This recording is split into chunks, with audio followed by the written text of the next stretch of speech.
Alright, welcome back everybody. As you probably know, the new Candlekeep Mysteries book came out today.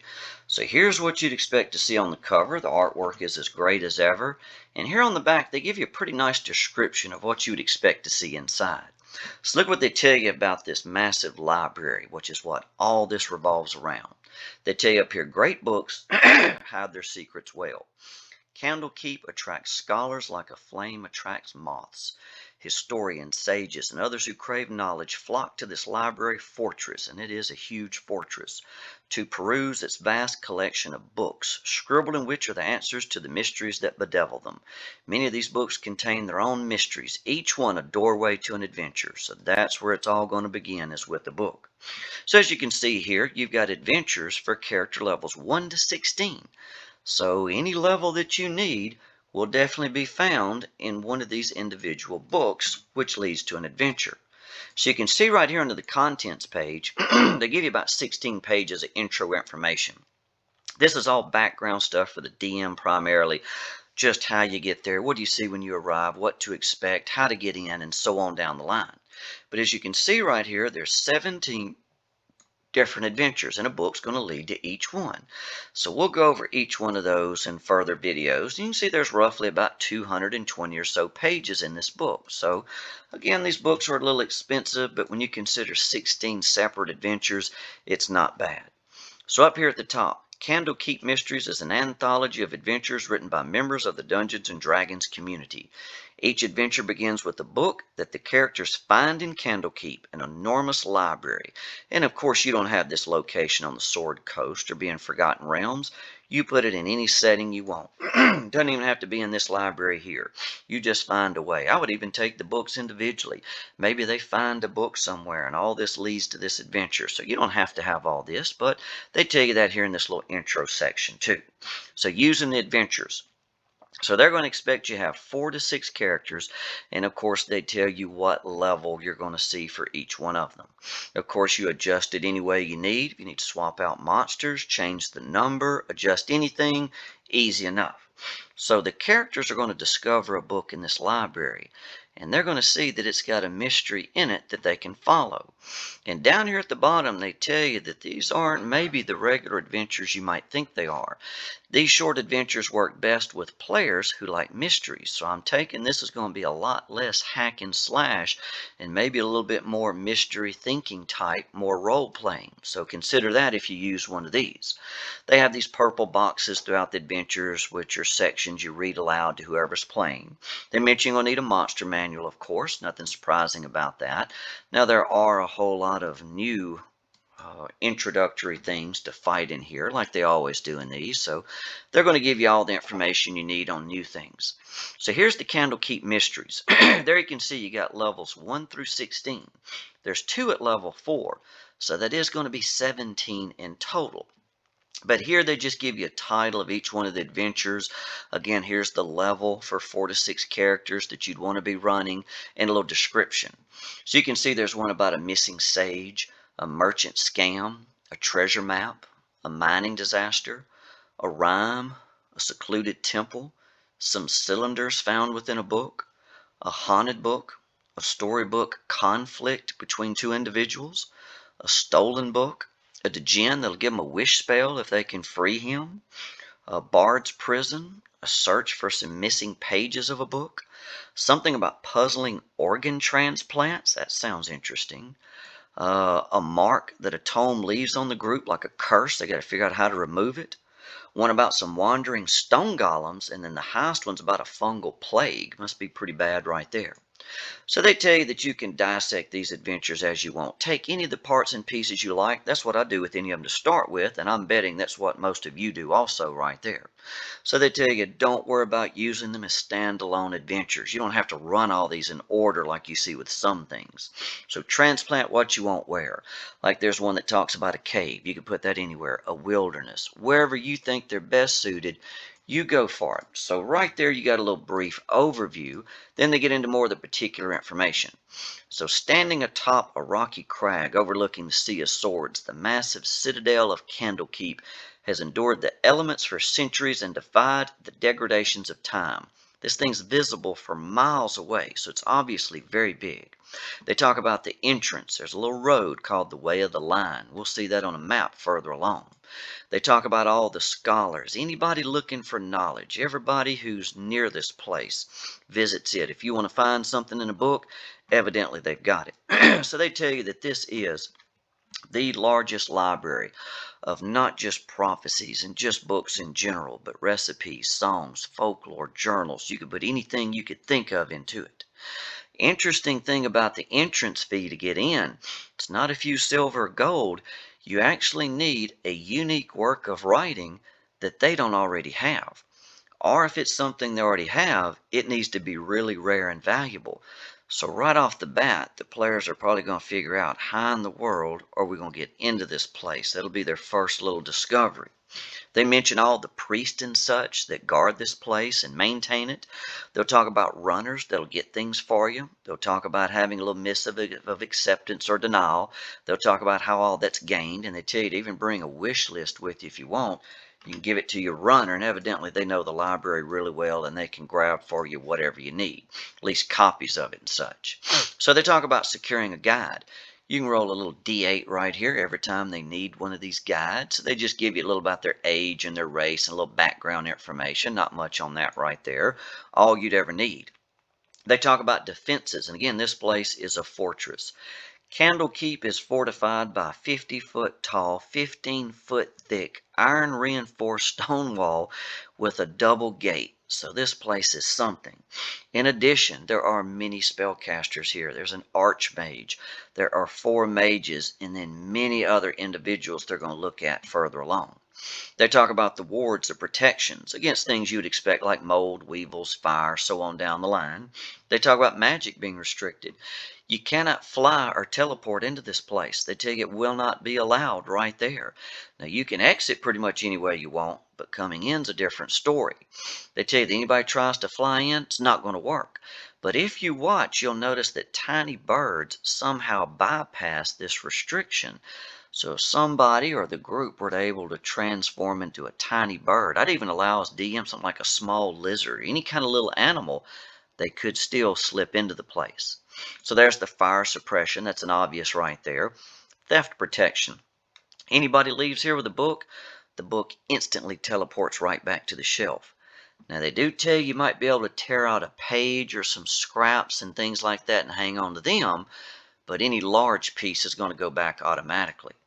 This place also has some kind of giant, massive protective shield that can be raised.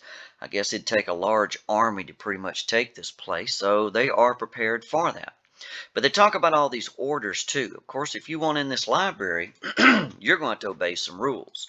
So here where they discuss these rules they have, they give you a little aerial bird's eye view. So of course the artists do a great job as always right here. So it looks like some goals. But of course on the inside, no fighting, no stealing, no copying the information. You can jot down maybe a few little things here and there, but if you want to copy something, you're going to have to pay for it. And of course, you can't damage the books in any way, just as you would expect. So they talk about the avowed, all these individuals that maintain Candlekeep.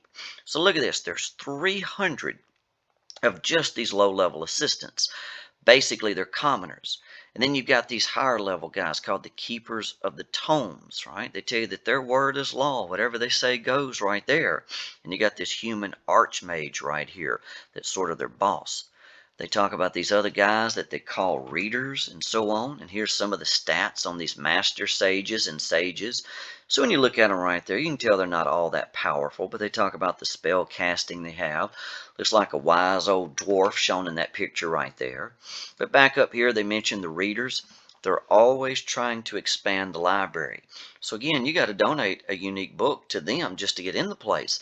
They're going to make sure this library continues to grow every single day. So they talk about a dragonborn right here, one of the first readers, and they talk about all these other sages. Looks like a whole lot of extra information the DM's probably not going to need right there. But here are the master readers, the chanters. These people walk around chanting some type of song or poem, something. So you could add a little humor or something with that right there easily. They mention a gate warden, another archmage there, and they talk about the fabled emerald door that goes down to the deepest areas below the library to the catacombs. They're going to show you what's down there in just a second. So they mention a little courtyard right here, nothing on it. A house of rest, a place where you can find lodging, nice quiet place. They have over 50 guests, not a problem. They can create extra dimensional spaces with a little spell mentioned right there. There's a hearth, it's got a tavern, and this magical extra dimensional device they tell you is like a clock. So they mention this clockwork device and its size and where it's located over the bar, that it's the source of the power for this magic right here. So there's just a little mention about the bar right there. Of course, you don't need much on that. And there you can see some of the details of Candlekeep on this map. There's that way of the line, right? Notice that's the only way in right there. So here's a nice big courtyard out in the center. And as soon as you come in, there's bathhouses, a smithy, what is this, a granary, a house of rest, a hearth, and so on down the line. So that just gives you a good little overview of what you'd expect to see of someone walking in. They even felt the need right here to throw in a little comedy with an ogre. So they tell you that there's this ogre called Little One. And this ogre used to be like others, basically just a murderer is what he was. But he killed a halfling, and the halfling wore a magical headband. And when the ogre put it on, they tell you it enlightened him. It made him wiser and smarter. So now he feels bad about how he used to act, and now he's basically trying to be a good ogre. So you can see he's chaotic good. So you could have some fun with that without a doubt. They mentioned some chambers. You can get these little extra dimensional meeting chambers. There's even shrines and such you can go into. They talk about the house binder. Well, these people right here can copy anything you want, book, scroll, or whatever, but again, it's not going to be free. So they tell you most books and such will cost you 100 gold. Spell books are 50 gold per spell level, and there's even these works of the Avowed mentioned right here.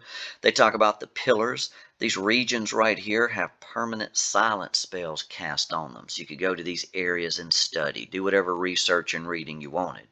They even mention this temple down here. Not a whole lot of information is given on it, but they tell you up here at the top that it has some stone golems defending it. There's even a priest in there, given his name. So here they talk about outfitters and clothiers if you need them. Again, there's a smithy and stables. We saw that on the map. And here they mention that emerald door that goes down to the catacomb area. And there's even a picture of it. It's like somebody may be coming out of it. It's like he even got a key in his hand there. But they tell you it's 15 feet tall, made of a translucent dark green stone. Maybe it's about like an emerald from the appearance, and even glows with its own little inner light. So, of course, you get down to the catacombs. What in the world are you going to find down there?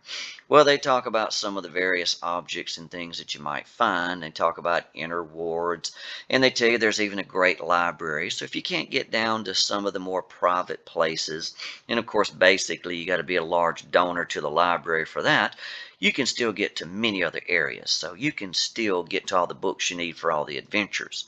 They tell you the ceilings in this place go anywhere from 10 to 100 feet. So there's continual flame spells giving you light everywhere. There's even some modrons running around, shelving books. They mention this bastion. Again, if you want in this place right here, you're going to have to make a nice little donation and such. But if you do get through the emerald door and such and down to the catacombs, look at what they tell you you'll find down here. An ancient undead silver dragon. Over 1,500 years ago, this dragon actually broke into Candlekeep trying to steal something and kill a bunch of the scholars. So an archmage bound and imprisoned the dragon and forced it to serve because of what it had done. Well, the sage who imprisoned this dragon died, and nobody knew how to break the curse.